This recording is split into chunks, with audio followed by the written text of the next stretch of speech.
मतदान 7 फेब्रुवारीला होईल, मतमोजणी 9 फेब्रुवारीला होईल।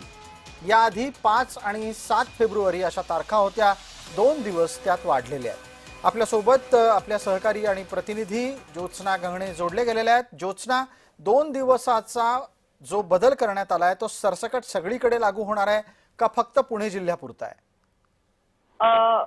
आपण जर बघायला गेलं तर राज्यामध्ये महाराष्ट्र सरकारने जे आहे घोषणा केली होती मुख्यमंत्री देवेंद्र फडणवीस की अजित पवार यांच्या निधनामुळे जे आहे 3 दिवसांचा दुखवटा संपूर्ण राज्यभरामध्ये जे आहे घोषित झालेला होता आणि त्यामुळे संपूर्ण राज्यभरामध्ये जिथे जिल्हा परिषद आणि पंचायत समितींसाठी निवडणुका असणार आहेत त्या निवडणुका जे आहेत 3 दिवसाच्या दुखवट्यामुळे पुढे ढकलण्यात आलेल्या आहेत आणि त्याचमुळे आता 5 ऐवजी 7 फेब्रुवारीला जे आहे ते मतदान होणार आहे आणि 9 फेब्रुवारीला मतमोजणी होणार आहे। त्यामुळे राज्यात जिथे जिल्हा परिषद आणि पंचायत समितीच्या निवडणुका आहेत त्या सगळीकडे निवडणुका ज्या आहेत त्यांचं मतदान आता 5 फेब्रुवारीला होणार आहे। माफ करा, 5च्या ऐवजी 7 फेब्रुवारीला होणार आहे आणि काउंटिंग जे आहे ते 9 फेब्रुवारीला होणार आहे। धन्यवाद ज्योत्स्ना सगळ्या तपशिलासाठी।